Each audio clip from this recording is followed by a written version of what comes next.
Hello students. तो आज हम लोग कुछ क्वेश्चंस करने वाले हैं रिलेटेड टू मॉडलिंग। लेकिन इन क्वेश्चंस पे पहुंचने से पहले मैं आपको ये एक पिक्चर दिखा देना चाहता हूँ, ये एक डायग्राम दिखा देना चाहता हूँ जो आपके स्क्रीन पे दिख रहा होगा। इस डायग्राम में कुछ टाइप्स ऑफ मॉडलिंग दिए हुए हैं। थोड़ी सी बातचीत इनकी कर लेते हैं, फिर आपको मैं क्वेश्चंस पे लेकर चलूँगा। तो हमें पता होना चाहिए कि जो मॉडलिंग है वो दो तरह से होती है, यानी दो तरह की अप्रोच होती है मॉडलिंग की। एक तो लर्निंग बेस्ड अप्रोच और दूसरा rule based approach. Rule based approach में मशीन को हम डेटा प्लस रूल्स दोनों देते हैं ताकि मशीन अपने लिए कोई एल्गोरिदम बना सके। तो उसे हम डेटा और रूल्स दोनों देते हैं। इसका एक एग्जाम्पल है ट्री, आपने पढ़ा होगा। लेकिन हमारी आज की बातचीत इस पे नहीं है। हम बातचीत करने वाले हैं लर्निंग बेस्ड अप्रोच की, जिसमें हम मशीन को केवल और केवल डेटा देते हैं और उस डेटा को एनालाइज करके, उस डेटा को इंटरप्रेट करके मशीन रूल्स खुद बनाती है, एल्गोरिदम खुद बनाती है और आगे फंक्शन करती है, आगे काम करती है। तो लर्निंग बेस्ड अप्रोच जो है वो दो तरह की है, एक तो मशीन लर्निंग और दूसरा डीप लर्निंग। डीप लर्निंग में एएनएन आता है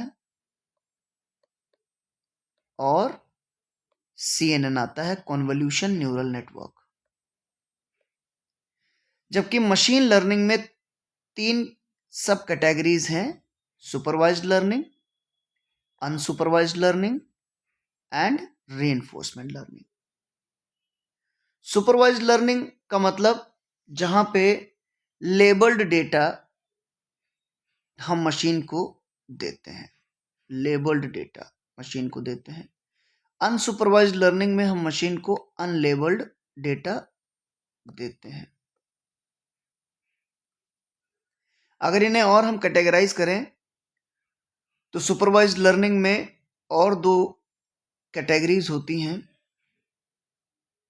नंबर 1 क्लासिफिकेशन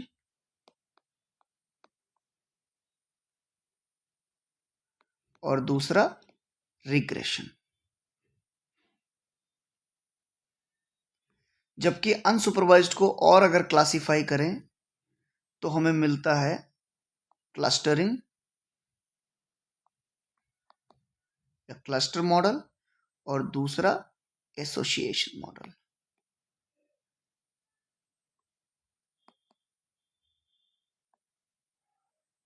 थोड़ा सा गड़बड़ हो गई स्पेलिंग।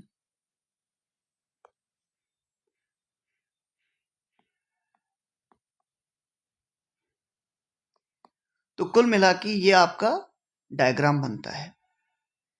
ये इसके बारे में आपको डिटेल में मालूम होना चाहिए।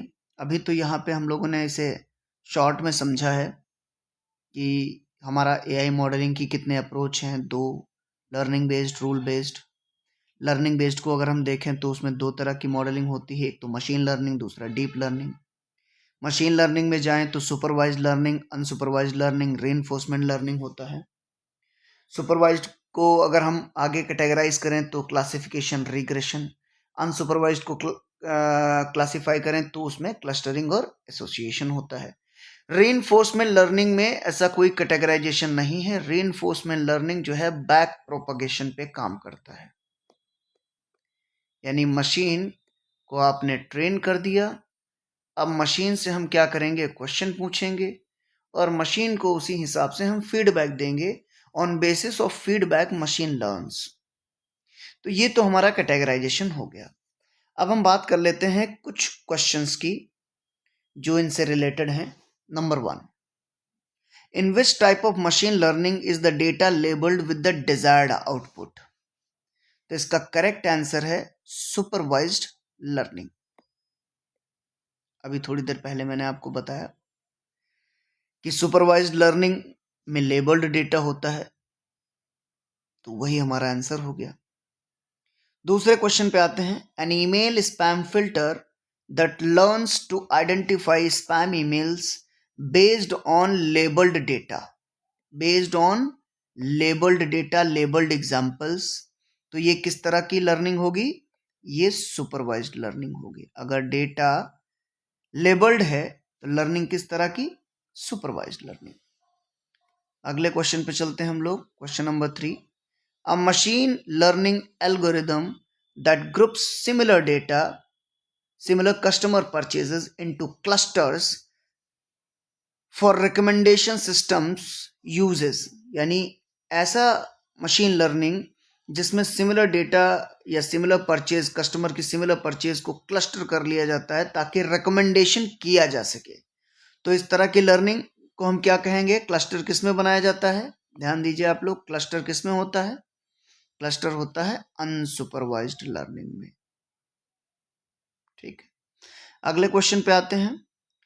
An AI agent playing a game and learning from its rewards and penalties is an example of। अभी थोड़ी देर पहले मैंने बताया कि अगर मॉडल को कोई रिवार्ड या पेनाल्टी या फीडबैक दिया जाता है तो इसे हम बैक प्रोपगेशन कहते हैं, और ये किस में होता है? रीइंफोर्समेंट लर्निंग में होता है। आगे बढ़ते हैं हम लोग। Question number 5, which of the following statement is not true about supervised learning? इनमें से कौन सा सुपरवाइज्ड लर्निंग के लिए ट्रू नहीं है? तो सुपरवाइज्ड लर्निंग के बारे में ही कुछ स्टेटमेंट लिखे होंगे एक को छोड़कर। पहला statement, requires labelled data for training, ये सुपरवाइज्ड लर्निंग के पॉइंट ऑफ व्यू से एकदम ट्रू है। दूसरा, used for classification and regression, अभी थोड़ी देर पहले मैंने बताया था आपको कि सुपरवाइज्ड में क्लासिफिकेशन होता है और रिग्रेशन होता है, ये सब कैटेगरीज हैं, तो ये भी सुपरवाइज्ड लर्निंग के पॉइंट ऑफ व्यू से ट्रू है। तीसरा, can be less efficient for large data sets, यानी अगर डेटा सेट आपका लार्ज है तो ये बहुत एफिशिएंट नहीं होता है, ऐसा कुछ नहीं है। चाहे सुपरवाइज्ड लर्निंग हो या अनसुपरवाइज्ड लर्निंग हो, जितना ज़्यादा डेटा होगा उतना ज़्यादा हमारा मॉडल एफिशिएंट बनेगा, क्योंकि ट्रेनिंग उतनी ज़्यादा होगी। तो ये फॉल्स हो गया सुपरवाइज्ड लर्निंग के लिए, यानी हमारे क्वेश्चन का करेक्ट आंसर यही होगा। चलो लास्ट हम देख लेते हैं। Often used in image recognition applications, हाँ बिल्कुल, इमेज रिकग्निशन, आपको एग्जांपल्स भी दिए गए होंगे कि एप्पल या बनाना या ऑरेंज का पिक्चर दिया गया मॉडल को, साथ में बताया भी गया कि ये एप्पल का पिक्चर है, ये बनाना का है, ये येलो होता है, ये रेड होता है, ये ग्रीन होता है। तो इस तरह का काम जो है सुपरवाइज्ड लर्निंग से ही किया जाता है आमतौर पे। हालांकि अभी तो डीप लर्निंग और CNN, ANN जैसी एल्गोरिदम्स आ गई हैं, मॉडल्स आ गए हैं जो इन सब कामों को और बेहतर करते हैं, लेकिन अगर हम सुपरवाइज्ड अनसुपरवाइज्ड लर्निंग के हिसाब से देखें तो इस तरह का काम सुपरवाइज्ड लर्निंग में सबसे बढ़िया किया जाता है, सबसे सही तरह से किया जाता है। अगले क्वेश्चन पे हम लोग पहुंचते हैं। Question number 6, is an unsupervised learning scenario the goal is to, कि सुपरवाइज्ड लर्निंग में हमारा गोल क्या होता है? Let's see, predict a specific output based on labelled data. No, labelled data unsupervised learning में नहीं होता है, अनलेबल्ड डेटा होता है। Identify patterns and relationships within unlabelled data, unlabelled data वाली बात तो ठीक है, इधर भी देख लेते हैं कि अनलेबल्ड डेटा में पैटर्न्स और रिलेशनशिप्स को आइडेंटिफाई करना ये अनसुपरवाइज्ड लर्निंग में होता है। यस, ये होता है, ये करेक्ट है। Train an AI agent through rewards and penalties, नहीं, ये रीइंफोर्समेंट लर्निंग में होता है, ये रीइंफोर्समेंट में होता है। अगला, develop complex neural network architectures, no, ये मशीन लर्निंग में होता ही नहीं है, ये डीप लर्निंग में होता है। और सुपरवाइज्ड अनसुपरवाइज्ड किस में आते हैं? वो मशीन लर्निंग में आते हैं। ठीक है, तो ये सुपरवाइज्ड लर्निंग के बारे में लिखा है, ये हमारा स्टेटमेंट अनसुपरवाइज्ड के बारे में है। तीसरा हमारा रेनफोर्समेंट के बारे में है, और फोर्थ यानी लास्ट वाला हमारा डीप लर्निंग के बारे में है। अगला question, clustering algorithms are commonly used in unsupervised learning. आपको मैंने बताया होगा कि अनसुपरवाइज्ड लर्निंग में दो तरह की एल्गोरिदम्स होती हैं, एक तो क्लस्टरिंग की और दूसरा एसोसिएशन की। ठीक है, तो ये तो बात ठीक है। Clustering algorithms are commonly used in unsupervised learning. ठीक है, फॉर व्हाट? बहुत सारे काम होते हैं, बहुत सारी चीजें की जा सकती हैं, लेकिन इनमें से कौन सा? चलिए देखते हैं।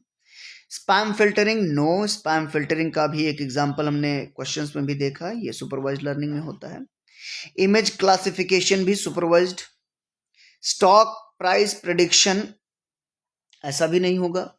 अगला क्या है? ग्रुपिंग, क्योंकि स्टॉक प्राइस प्रेडिक्शन में क्या है, हमें स्टॉक्स के प्राइस, उनके नेम और हर एक डिटेल देनी पड़ेगी, तभी स्टॉक का प्राइस प्रेडिक्ट हो सकता है। अगला ग्रुपिंग सिमिलर डेटा पॉइंट्स, यानी क्लस्टरिंग करना, ये इसी को क्लस्टरिंग कहते हैं। यानी सेम तरह का डेटा को हम क्या करेंगे? ग्रुप करेंगे और उसी से लर्निंग की जाएगी, यानी this is our right answer. चलो अगले क्वेश्चन पे पहुंचते हैं। आप चाहें तो वीडियो को पॉज करके उसे कायदे से अच्छे से पढ़ सकते हैं, जो मैंने आंसर बताए हैं उनको समझ सकते हैं। पॉज करने की अगर जरूरत आपको लगे तो बिल्कुल पॉज करके देखिए। अगले क्वेश्चन पे